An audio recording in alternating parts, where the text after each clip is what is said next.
ಇವತ್ತು 2ನೇ ತಾರೀಕು ಬಗ್ಗೆ ಸಿಂಹರಾಶಿ ಬಗ್ಗೆ ಮತ್ತು ಈ 4 ಗ್ರಹಗಳು ಕುಜ ರಾಹು ಮತ್ತು ಸೂರ್ಯ ಬುಧ ಗ್ರಹ ಒಟ್ಟಿಗೆ ಇರೋದು, ಶನಿ ಶುಕ್ರ ಇರೋದು, ಇವೆರಡರ ಬಗ್ಗೆನೂ ತಿಳ್ಕೊತಾವನ ಇವತ್ತು 2ನೇ ತಾರೀಕು.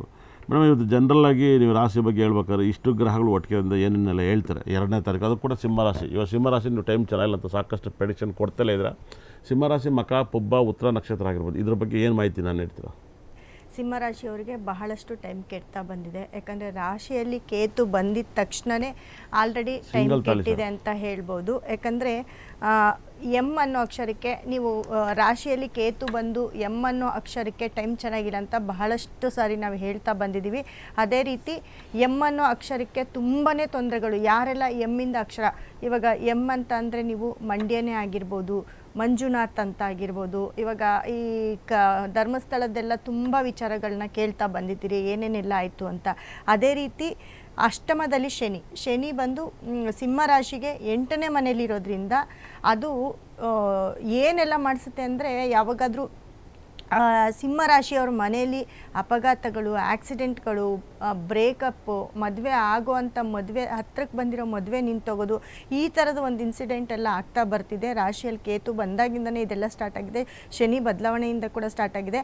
ಅದೇ ರೀತಿ ಸಿಂಹರಾಶಿಯವ್ರಿಗೆ ನೋಡಿ, ಇವಾಗ 7ನೇ ಮನೆಯಲ್ಲಿ ಅಂದರೆ ಸಪ್ತಮದಲ್ಲಿ ಸೂರ್ಯ, ಸಿಂಹರಾಶಿಯ ಅಧಿಪತಿ, ರಾಶಿಯಾಧಿಪತಿ ಸೂರ್ಯ ಆಗಲೇ ಮಕರ ರಾಶಿಗೆ ಎಂಟರಾಗಿದ್ದ ತಕ್ಷಣ 6ನೇ ಮನೆಗೆ ಎಂಟರಾಗಿದ್ದ ತಕ್ಷಣವೇ ಸಿಂಹರಾಶಿಯವರು ಕೆಳಗೆ ಬಿದ್ದರು ಅಂತಲೇ ಅರ್ಥ. ಯಾಕಂದರೆ ಸಿಂಹರಾಶಿ ರಾಶಿಯಾಧಿಪತಿ ಸೂರ್ಯ ಅವನ ಶತ್ರು ಮನೆ ಅಂತಂದರೆ ಮಕರ ಮತ್ತು ಕುಂಭ ಮತ್ತು ಮೀನದಲ್ಲಿ ಸಂಚರಿಸಬೇಕಾದ್ರೆ ತುಂಬಾ ಪ್ರಾಬ್ಲಮ್ಮು. ಒಂದು ಪ್ರಾಬ್ಲಮ್ ಅಲ್ಲ, 10 ಅಲ್ಲ 100 ಪ್ರಾಬ್ಲಮ್ಮು ಸಿಂಹರಾಶಿಯವ್ರಿಗಿರುತ್ತೆ. ನೋಡಿ, ಈಗ ಸತತ 4 ಗ್ರಹಗಳು ಸಪ್ತಮದಲ್ಲಿದೆ ಸಿಂಹರಾಶಿಗೆ. ಸಪ್ತಮದಲ್ಲಿದ್ದು ನೇರ ರಾಶಿಯನ್ನು ನೋಡೋದ್ರಿಂದ ಖಂಡಿತವಾಗ್ಲೂ ಸಿಂಹರಾಶಿಯವರಿಗೆ ಒಂದಲ್ಲ ಒಂದು ಪ್ರಾಬ್ಲಮ್ಮು ಬರ್ತಾನೆ ಇರುತ್ತೆ. ಹೆಲ್ತ್ ಅಪ್ಸೆಟ್ ಆಗಿರ್ಬೋದು, ಅಥವಾ ಕೋರ್ಟು ಕೇಸು, ಅದು ಇನ್ನೊಂದು ತಿಂಗಳಿಗೆ, ಅದು ಮುಂದಿನ ತಿಂಗಳಿಗೆ ಇನ್ನಷ್ಟು ಟೈಮು ತುಂಬ ಕೆಡುತ್ತೆ ಸಿಂಹರಾಶಿಯವರಿಗೆ. ಮೊದಲಿಗೆ ಕೋರ್ಟು ಕೇಸು ಕಂಪ್ಲೇಂಟು, ಸಿಂಹರಾಶಿಯವ್ರ ಮನೇಲಿ ಕಂಪ್ಲೇಂಟ್ ಆಗೋದು, ಕೋರ್ಟ್ಗೆ ಹೋಗೋದು, ಕೇಸ್ ಆಗೋದು, ಸ್ಟೇಷನ್ ಮೆಟ್ಲತ್ತೋದು, ಅಥವಾ ತುಂಬ ಬೇಕಾಗಿರೋರನ್ನ ಕಳ್ಕೊಳ್ಳೋ ಅಂಥ ಚಾನ್ಸಸ್ಸು ಅತಿ ಹೆಚ್ಚಾಗಿರುತ್ತೆ ಸಿಂಹರಾಶಿಯವ್ರಿಗೆ. ತುಂಬ ಆಪ್ತರನ್ನ ಕಳ್ಕೊಳ್ಳೋದು, ಮನೆಯಲ್ಲಿ ದೊಡ್ಡವ್ರನ್ನ ಕಳ್ಕೊಳ್ಳೋದು, ತಂದೆ ಮಕ್ಕಳಿಗೆ ಜಗಳ ಆಗುವಂಥದ್ದು ಅತಿ ಹೆಚ್ಚು ನಡೀತಾ ಇರುತ್ತೆ. ತಂದೆ ಮಕ್ಕಳಾಗಿರ್ಬೋದು, ತಾಯಿ ಮಕ್ಕಳಾಗಿರ್ಬೋದು, ಜಗಳ ಆಗೋದು, ಮತ್ತು ಈ ಅಪಘಾತಗಳು ಭಾರಿ ಆಗ್ತಾ ಇರುತ್ತೆ.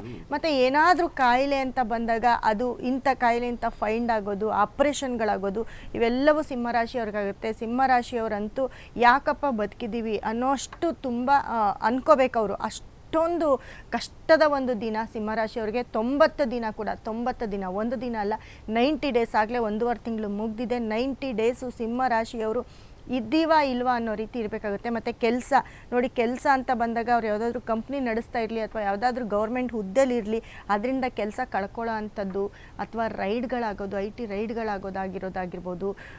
ಆ ಕೆಲಸ ಅಕಸ್ಮಾತ್ ಇವ್ರು ಎಲ್ಲಾದರೂ ಕೆಲಸಕ್ಕೆ ಹೋಗ್ತಾ ಇದ್ರೆ, ಯಾಕಂದರೆ ಎಲ್ಲರೂ ಕಂಪ್ನಿಯಲ್ಲಿರೋದಿಲ್ಲ, ಯಾವುದಾದ್ರೂ ಕೆಲಸಕ್ಕೆ ಹೋಗ್ತಿದ್ರೆ ಅಲ್ಲೂ ಕೂಡ ಕೆಲಸದ ಓನರಿಂದ ಕೆಲಸದಿಂದ ಆಚೆ ಹಾಕೋದು, ಕೊನೆಗೆ ಮನೆ ಬಿಟ್ಟು, ಮನೆ ಮಠ ಮಾರ್ಕೊಂಡು, ಮನೆ ಬಿಟ್ಟು ಊರು ಬಿಟ್ಟೇ ಹೋಗುವಂಥ ಚಾನ್ಸಸ್ ತುಂಬ, ಅಂಥ ಒಂದು ಪರಿಸ್ಥಿತಿ ಸಿಂಹರಾಶಿಯವ್ರಿಗೆ ಬರುತ್ತೆ. ಹಾಗಾಗಿ ಸಿಂಹರಾಶಿಯವರು ತುಂಬ ಕೇರ್ಫುಲ್ ಆಗಿರಬೇಕಾಗುತ್ತೆ.